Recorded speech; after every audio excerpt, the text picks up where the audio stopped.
Hello, friends. I'm no therapist, but I'm your host, Stephanie Goodman. I'm a wife, a mother, a grandmother, and a woman of faith. Often friends ask me how I have a successful marriage while blending families and staying optimistic in life. This podcast features people with real-life stories about success in relationships and triumph over trial.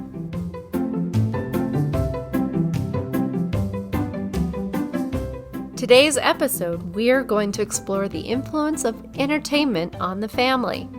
My guest host is my filmmaker husband, Kels Goodman. Welcome to another episode of I'm No Therapist, but starring Stephanie Goodman, and who is our host, and I'm simply the guest host and slave to Stephanie, Kels Goodman. Thank you very much. So don't let the shackles fool you. He's only a slave on the weekends. That's right. And that's as far as we take that one. So good times. So it's after church, as you can see, and we always dress like this in our living room. That's right. I wake up every morning and I put on my best suit, and Stephanie puts on her best dress, and then I come and eat my breakfast with my ham and eggs every morning, and then I read the newspaper, because there's a morning paper and an evening paper, and then I go to the office. And then I just sit in my office. With your briefcase. I walk out with my briefcase, pet my doggie, and say, "Goodbye there, Fluffy." And then I get in my Oldsmobile. As you walk out, picket fence. That's right. Wave at the neighbor, and cutting his lawn with that little cutter that goes in a circle. And not motorized. Not motorized lawn mower. And then I go to my office, and I go in. There's no computer on the office. It's just a desk with papers. Yeah. And I just start writing. Do you have a phone? Oh, yes, there's a phone. And I call my secretary, and I click on it, and I go. Your rotary. Yeah. Rotisserie. Well, we're actually really advanced. I just push a button and say, Meredith, can you grab my messages for the day? And Meredith just gets my messages. Yeah, whoever. I need to meet this Meredith. She has hair up to here, and she walks in and says, "Here you go, Mr. Goodman." And I just go, "Why, thank you." And I look over my day, and I see that I have appointments to attend to. And I wear a dress. Yep. And an apron all day long in heels. Yep. And she is at home slaving over that hot meal that I'm going to enjoy when I return home. Perfectly. Right at 6 o'clock. That's right. And the children will come in with the dog barking and say, "Hello, Father." Welcome home, Father. It is so good to see you. And I say, "Hello, children. How was your day at school?" And they'll go, "Just swell." And as he kisses me on the lips, my foot goes to the back. That's right. "Oh." And I go, "Delicious meal, honey." And then after the meal, I say... And it's burnt meatloaf. Yeah. Oh, but I would never say anything about it. Because he's a perfect man. That's right. And then afterwards, she hands me my paper and my remote control, which is one of those click, click, click, click remotes. I sit down and do the mending. Yep. And I sit and I read my paper while watching the news. And then, we have a TV? Yes, we have one TV. Yep, we have one a TV. big one of those. Is it big colored? Ones. It is color. Oh. See? It's a colored TV. That's right. So I thought that we sat down next to the radio and listened to the old radio shows. That's we used to, but that's so old fashioned, and we just decided to get a color TV because Batman is in color, that new TV show, and so is Star Trek. in color. This That's right. is why we have the values that we have. Yep. Thank you, Batman. That's right. Thank you. And Robin. Captain Kirk. So, and that's bat-tastic. That's right. That's batalicious. I'm done. That's my day. I can't think of anything else. That is amazing. So Talk about happily ever after. Oh boy, we've come a long way, haven't we? I think we're describing, what was that show? Leave It to Beaver? Yeah, The Beeve, which was in black and white, by the way. So I don't know if they ever went to color with Leave It to Beaver. It was never one of my favorite shows. I did like what was it? Andy Griffith?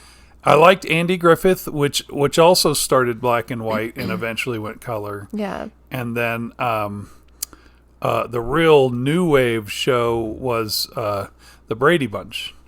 The Brady Bunch. Yeah, that was and that the was totally Partridge color. Family. Do you Partridge remember Family, them? yeah, came later. Boy, they were some. Whew, that really took our values from, loving our parents to, gee, Mom, why do I have to do this homework? And starting to argue with your siblings and imperfect life Was that Partridge Family or Brady Bunch? I rarely watch the Partridge Family, but the Brady Bunch was kind of on the edge because the Brady Bunch dealt with things like one of my favorite episodes was when Peter, who is the middle child, gained, what was it? His voice lowered. Yeah, there you go. His voice lowered, which means he was hitting puberty. Oh, you did say it. I went there, yeah. It's because I couldn't think of the word. I knew it was a P word, but I couldn't remember what it was. I thought it was trying to be casual about that, yeah, but no. And sometimes I'm casual, and then I go, forget it. And then I just say it like it is. Peter hit puberty, and his voice changed, and he was in a singing group with his siblings, and then they sang a song called "It's Time to Change." It was all about change, it was all about how your life is going to change as you and his voice, as they were recording it, he went off key. They were like, "Peter, what's wrong? What's with you?" He's like, "I don't know." And that's how he started to sing. And so they ended up leaving that in the recording to denote the fact that things change, such as Peter's voice. Mm-hmm. So it was sort of an applaud to change and I don't know if that meant change in lifestyle or change, probably just growing up change is probably what they were really after.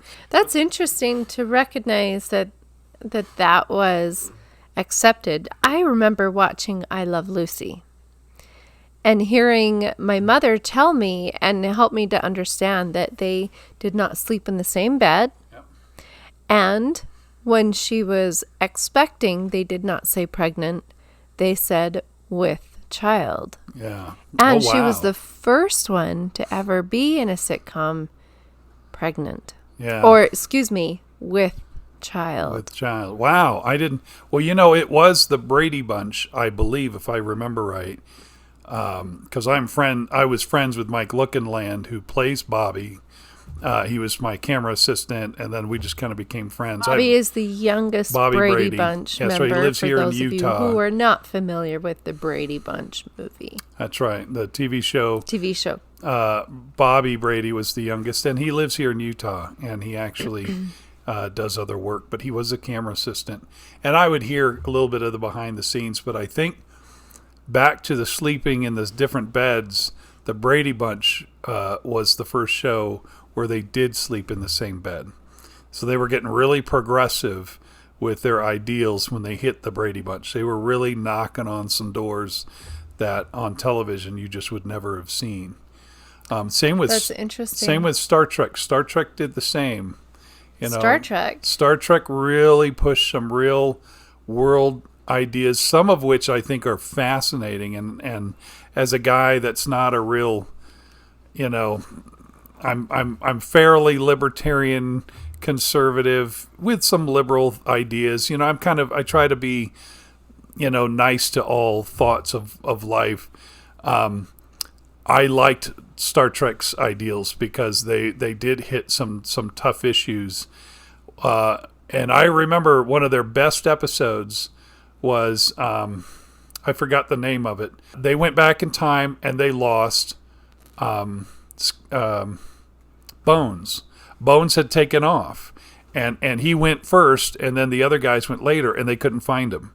And so they had to go through time trying to find him during World War II.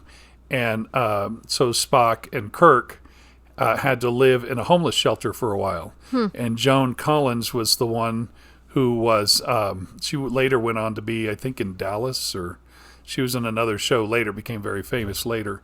But Joan Collins played a woman who took care of the homeless. But she had these great ideas about the future. And so she was very kind of progressive for her time, but it was in a positive manner. Mm-hmm. And in that moment, they found Bones,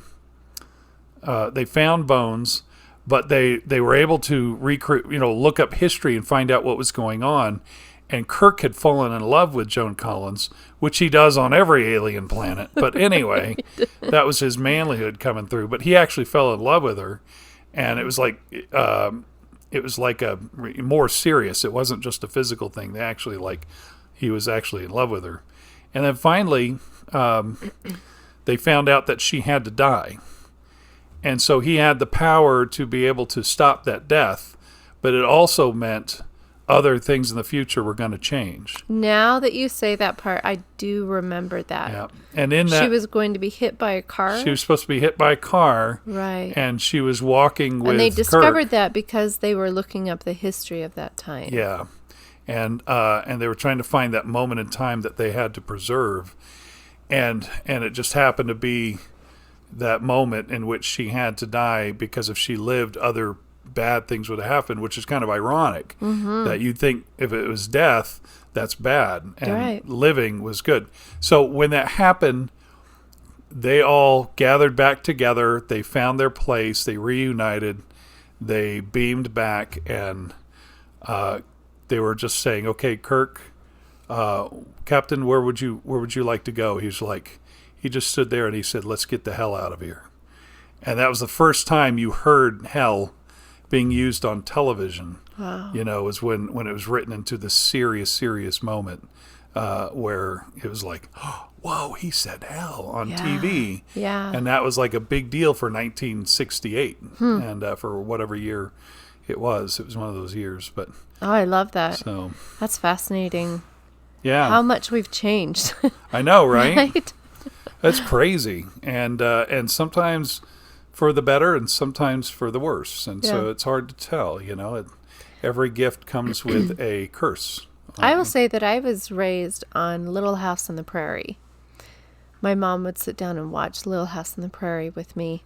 Now, they did have the parents sleeping in the same bed, and I believe that they had the daughters sleeping in the same bed up above in their little cabin. Probably because that's how they had to do it. Mm-hmm. So. MASH also was one that pushed the edge on some of those topics. What was the other one? All in the Family pushed the edge with the Bunkers, Archie Bunker. I think that's All in the Family. Yeah, that's right. He was like a total racist, Archie Bunker was, and he was always kind of slamming things. And Rob Reiner was the son. He went on to be a director, and he directed like Princess Bride. Oh, okay. And so, but he was an actor also, and he played he called Meathead.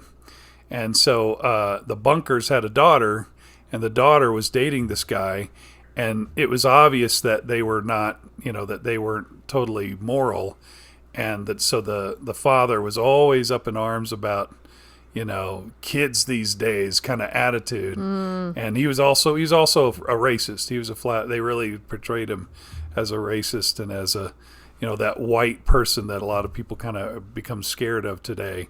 And, but it was a well-written show. I mean, they really hit issues that were heavy. I watched it once in a while. I wasn't a total big fan of it.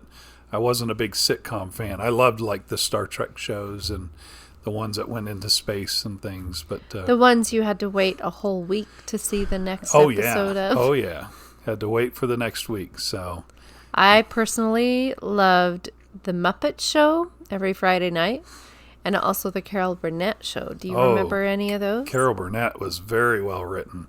That was, my parents loved the Carol Burnett Show. And so growing up, I swear that Tim Conway was in my ward. He went to church with me. Yeah. There was a man in my ward, and actually, here's a funny story too. His last name was Young, Dean Young. But I didn't know that. To me, his name was Tim Conway.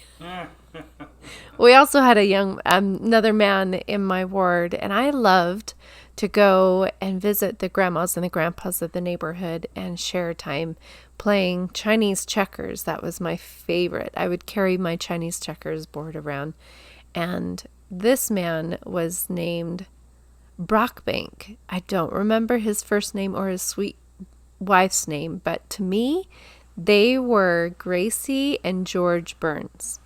oh yeah, they're a sweet couple. That was fun. So Yeah. they were hilarious.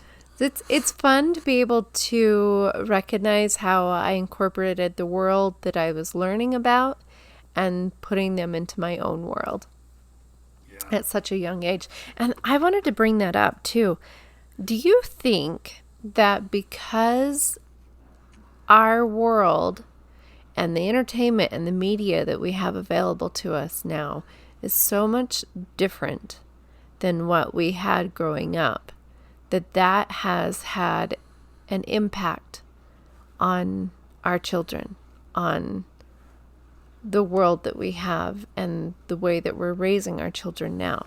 Well, that's a good question. I think they go together. Television and movies and entertainment is a reflection of society, but it's also a pusher of society, a creator of society. And I'll give you an example. One of my movies that I remember as a kid, probably the very early 80s, I think 81. I don't remember what year it came out, but it was Fast Times at Ridgemont High. And I grew up in South Texas. And in South Texas, you're not really... It was hard being up with whatever was happening in the rest of the world. Let's just be honest. I mean, it was... While it was fun there and I had made really good friends, we were also very behind with whatever was going on. So whenever my parents traveled somewhere or we went somewhere that was either like further north of the state or out of the state, I always loved to just see what's going on. What's the food? What's the snacks? What's the movies? Because we would get things late. I mean, we were way down in the southern part of Texas. And so when I saw Fast Times, I remember Fast Times at Ridgemont High was Sean Penn.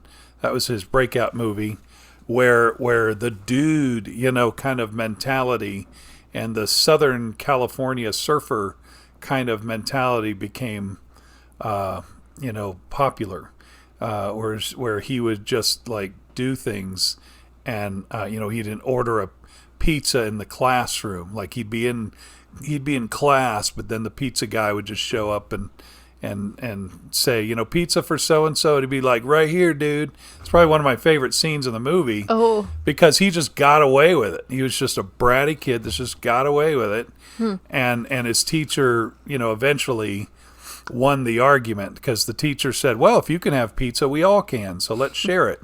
Even though he, you couldn't tell who is the hero really in these things. And Fast Times at Ridgemont High showcased the mall. It made the mall popular. It made, being the things teenagers did popular.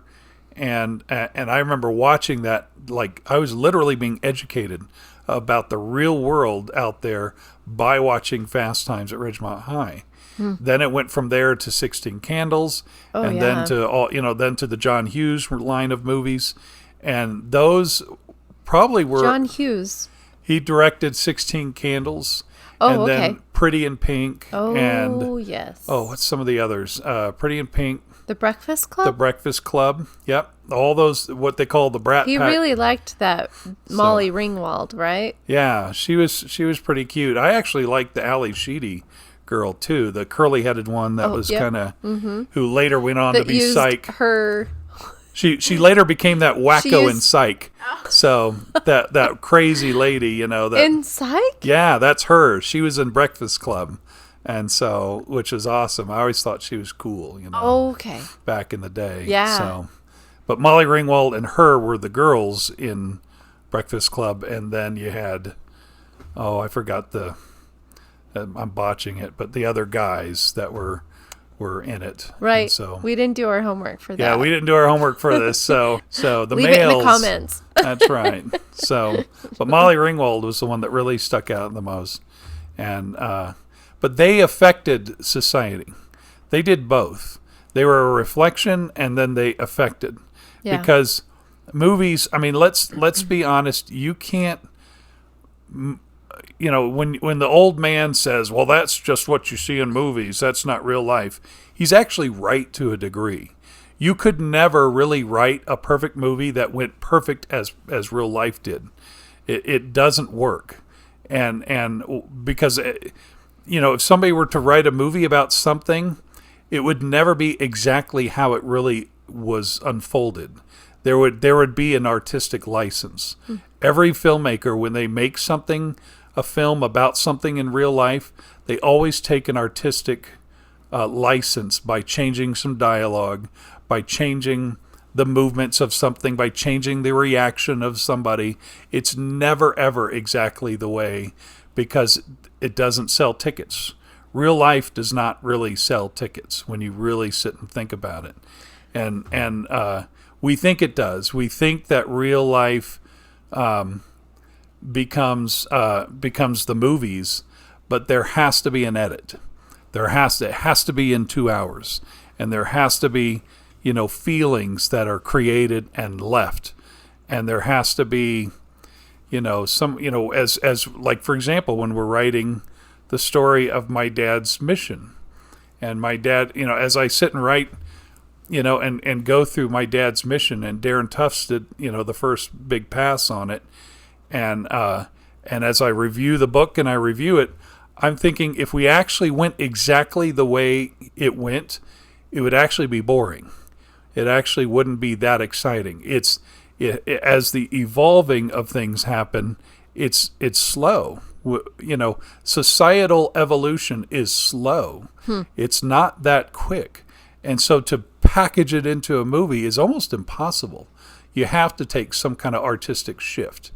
So same with the way we would evolve our lives, as looking at a movie and going, I want my life to be like that. Right. Well, it never will be. It never can be. It's similar to me loving Wonder Woman. I remember watching Wonder Woman, and I believed at a very young age that if I truly believed, then I could fly, right? That's right. Oh, yeah, exactly. Yeah, that felt like that, didn't it? It sure did. You ran. I remember that feeling, too, of just, I can run, and I know if I just run enough, I'm going to start floating, you know? Right, yeah. So I knew also that if I had the right equipment, that I would be able to fly. And I have a fun story about my flying experience. My father had a styrofoam board. It was silver on the top and styrofoam in the middle, and it was just big enough that I could wrap my arms around it and hold on to the edge. And there was a brick wall that came right off of our backyard. There was maybe 2 feet tall. Not very tall at all, but enough that I could jump. And I got the idea to run off of that and jump. And I felt the air pick me up for probably about 2 seconds, but I felt it. And I knew for sure that that was my sign that I was going to be able to fly. So my next step was to climb to the top of my slide, pulling that big board to the top of my slide and jumping off of there. And if that was my test, if I could secure that test and I could actually be up for 5 seconds, Then I knew for sure my next step was to be on the roof. Then I for sure knew that I would be flying off the roof. Whoa. So here I am at the top of the stairs, and I am so excited. I take a deep breath, and I jump off of the slide, and my board broke. Oh. Snap. So there was no more gliding for me, which I look back and I think that probably saved me because I was determined to fly. I had watched a movie called The Boy Who Could Fly, if you know what that is. Oh, yeah. I remember that. I had such a crush on that boy. I knew that I could fly if I believed.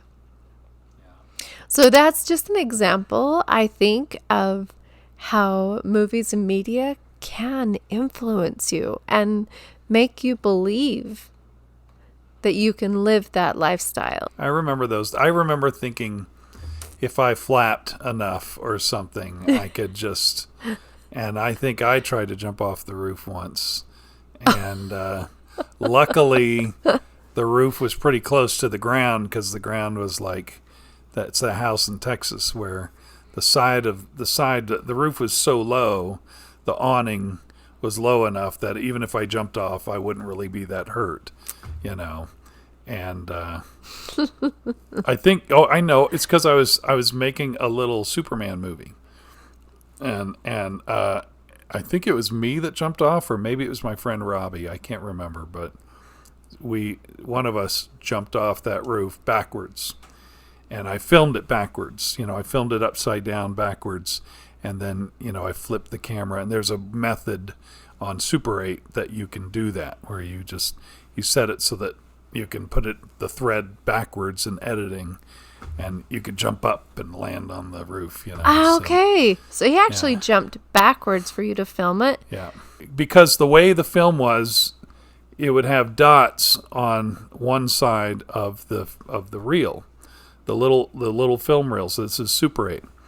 And if you reversed it, you would have to reverse the dots. And so what you would do is you would take the camera and put it upside down, and then you would jump off backwards. So like you're facing the house, but then you jump like you're doing it backwards, and then you land. So it looks like he's going up, but he's actually going down. And then when you cut it, you take the film and you reverse it, and you add it and you tape it to the rest of the movie. See, Kels was in an era where he actually physically would snip the film. To snip the film. There was no edit button. Yeah, because my first filming career started in 1976 when you call it a career. Okay, it's not a career, but my fooling around passion started in 76 when I was playing with my dad's regular 8. It was actually regular 8 at the time. And then they eventually upgraded to Super 8 because Super 8 meant that now you had sound on the camera.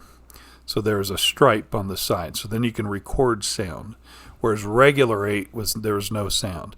And it was a wind up. So you'd wind it, and then you could roll for about 40 seconds, and then it would stop rolling, and then you'd have to rewind, and then you could roll 40 seconds. For 40 seconds. Oh, and then wow. And your roll of film was really only about a 3-minute roll of film. So you'd only be able to do that about 4 times until you'd run out of film. And but you just had to capture what you could. I mean, they had better cameras back then. That was home cameras. Yeah. You know, that was the home cameras. I got Super 8mm camera. What's funny is I went from regular 8 to VHS, which with the pack, like the deck where you put the VHS tape in, right, and the camera were separate, but you had to plug the cable into it. So if you ran around filming things on VHS, you had to have the deck on your shoulder, and you had the camera with a cord connecting the two. Oh my goodness! And that's how you did it. So when I remember it was that you had the VHS player in the camera. You push the eject, the door would open up, you put the VH camera, the VH tape in it and closed it.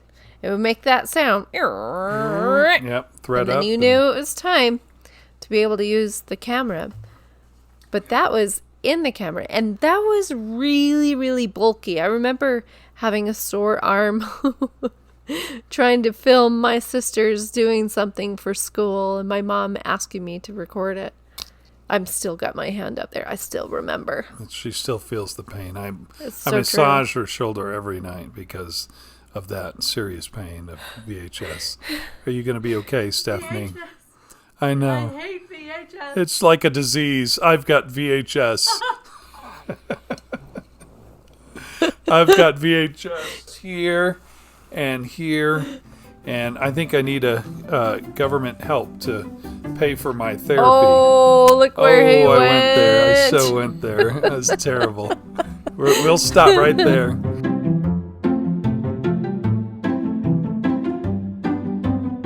If you've enjoyed this episode, remember to subscribe, share, like us on Facebook, and follow us on Instagram. Please comment because I would love to hear about what you think and what you want to see in the future. I'm no therapist, but I am your host, Stephanie Goodman.